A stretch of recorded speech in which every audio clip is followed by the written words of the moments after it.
अस्सलामुअलैकुम, कैसे हैं आप सब? आई होप कि आप सब ठीक होंगे। आज एक और व्लॉग के साथ मैं हूँ आपके साथ समरा, स्वीडन से हूँ। मैं स्वीडन में पिछले कुछ सालों से स्वीडन में रह रही हूँ और मैं चाहती हूँ कि जो नए आने वाले स्टूडेंट्स हैं या दूसरे वर्क परमिट फैमिलीज़ जो आ रही हैं उन तक स्वीडन की ज़्यादा से ज़्यादा इन्फॉर्मेशन जा सके। तो आई होप कि आप मुझे देख भी रहे होंगे, सुन भी रहे होंगे और आपको मेरी बातें समझ भी रही आ रही होंगी। मैं तो कोशिश कर रही हूँ कि ज़्यादा से ज़्यादा जितनी सिंपल बातें मैं आपको बता सकूँ, आपको अंडरस्टैंड करने में जितनी आसानी हो सके उतना ही आप सबके लिए और मेरे लिए भी अच्छा है। मुझे खुद भी बहुत ज़्यादा कॉम्प्लिकेशंस, बातों को इतना गोल-गोल करके बताना और सुनना, समझना मेरे लिए बहुत मुश्किल होता है। तो फिर मैं दूसरों के लिए भी यही ट्राई करती हूँ। बस आप बाकी पत्ते छोड़ें और ये देखें मेरी फ़ोटोग्राफ़ी कि किस तरह से मैं इसको चीज़ को कैप्चर कर रही हूँ। ये फ़ोन से ज़्यादा तो मुझे लगता है मेरा ही रोल है इस सब में, कि आपको अच्छा व्यू पता हो कि कहाँ से किस एंगल से अच्छा व्यू आएगा। और जब भी स्नो में या इस तरह रात के टाइम बाहर जाती हूँ तो मुझे इतना अच्छा लगता है ये व्यू, ये सीन, और ऐसे लगता है जैसे मैं किसी नॉवेल्स की दुनिया में निमर अहमद के नॉवेल्स में चली गई हूँ। तो ये थोड़ी-सी ग्रॉसरी हम वीकेंड पे करते हैं, हस्बैंड और बच्चे साथ जाते हैं, फिर हम दूध, दही ये तो डेली बेसिस की जो चीज़ें होती हैं वो हम वीकेंड पे ही ग्रॉसरी कर लेते हैं। तो घर आके फिर मैं बहुत थक जाती हूँ, बिल्कुल दिल नहीं करता मेरा कुछ करने को, लेकिन फिर करना तो पड़ता है। यहाँ पे तो कोई आपकी हेल्प भी नहीं होती है।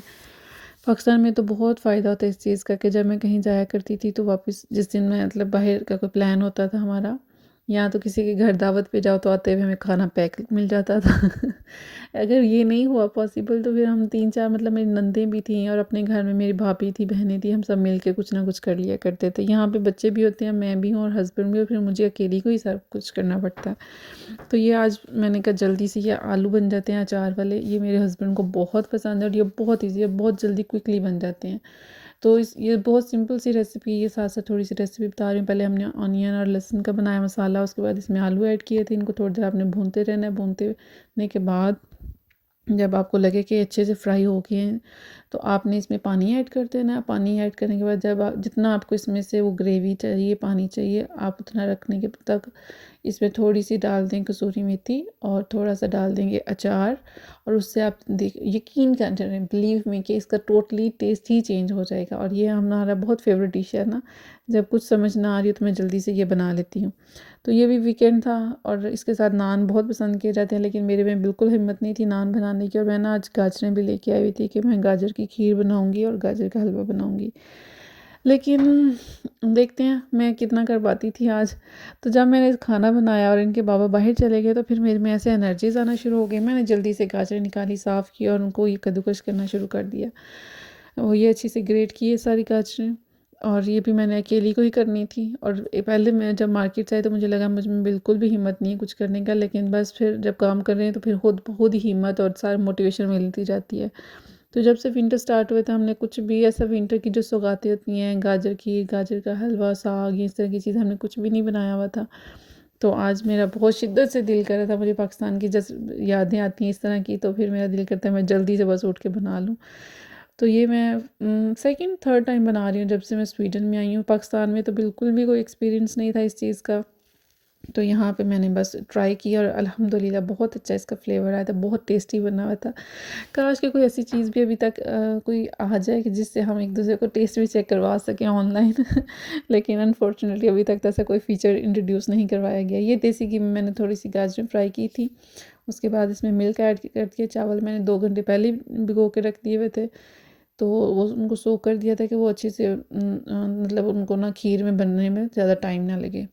तो फिर ये दूध मैंने पहले कम डाला, फिर मैं आहिस्ता-आहिस्ता साथ-साथ डालती जा रही थी ताकि मुझे ना टेंशन ना बाद में ना हो। फिर मुझे ना टेंशन चल रही है, हाय दूध इसमें खुश्क नहीं हो रहा, ये इतना और टाइम लेगा, थक जाती हूँ मैं इस तरह से। तो फिर मैं साथ-साथ दूध ऐड करती जा रही थी और साथ-साथ इसका टेक्सचर आप देख रहे होंगे कि कैसा बन रहा है। यहाँ पे तो अभी बिल्कुल ऐसा था। फिर मैंने ये रात के टाइम शुरू की, फिर मैं थक गई, फिर मैंने ऐसे चूल्हा बंद करके सो गई। सुबह उठी नाश्ते के साथ, फिर मैंने चूल्हा ऑन किया और फिर ये आप देख सकते हैं इसकी फाइनल लुक बहुत ही बनी थी अच्छी। ये थोड़ी सी नीचे भी लग गई थी। ये आप इग्नोर कर दीजिएगा। हाँ, तो बस बहुत मज़े की बनी थी, हस्बैंड को बहुत पसंद आई। मैंने 1-2 फ्रेंड्स के घर भेजनी थी, उनको भी बहुत पसंद आई, सब मुझसे रेसिपी भी पूछ रही थी। ये सुबह के नाश्ते के बाद जब अदीन घर होती है फिर हम उसको फ्रेश रखने के लिए उसको ना ब्यूटी टिप्स और इस तरह की चीज़ें बहुत पसंद है। हालांकि वो बहुत छोटी है लेकिन फिर भी हम लोग मामा बेटी इस तरह की ट्राई करती रहती हैं। तो ये हम लोग ना बेसन की सिंपल सी ब्यूटी टिप जिसमें रोज़ वाटर, मिल्क और क्या बोलते हैं इसको, हल्दी को, वो टर्मरिक पाउडर ऐड किया और बेसन ऐड किया। तो ये है कि यहाँ पे पानी बहुत ड्राई है, रफ़ है। गर्म पानी यूज़ करने से, बर्तन धोने से या कोई भी काम गर्म पानी में जब हम करते हैं तो हाथ बहुत रफ़ हो जाते हैं। फिर उसके लिए आपको कुछ ना कुछ करना पड़ता है यहाँ पे। तो ये मैं इसमें रोज़ वाटर ऐड कर रही थी ताकि स्किन की बहुत ज़्यादा केयर तो नहीं यहाँ करने को टाइम मिलता, लेकिन चलो थोड़ी बहुत जो भी बच्चों के साथ इंटरटेनमेंट के तौर पे हो जाए तो हो जाए। और फिर ये मेरी बेटी साथ साथ मुझे कह रही थी, मामा ये मुझे करना है, ये मुझे करना है। और ये देखें, वो सबसे पहले आगे खड़ी होती है। हम केमिकल्स इसलिए मैं बिल्कुल भी यूज़ नहीं करती क्योंकि उसको बहुत शौक होता है मेरे साथ ये सब काम करने का। तो ये अब हम सारी ब्यूटी टिप्स ऐड लगा रहे थे, अप्लाई कर रहे थे स्किन पे। ये देखें, बच्चों की मामा मैं, मुझे ऐसा लगता है जब मेरे अंदर का बच्चा जाग जाता है जब मैं स्नो देखती हूँ, और फिर बहुत इंजॉय करती हूँ। मेरी फ्रेंड भी बाहर आई हुई थी तो हम दोनों ने मिलकर बहुत इंजॉय किया। ये आज का छोटा सा व्लॉग था। आई होप कि आप सबको पसंद आया होगा। अल्लाह हाफ़िज़।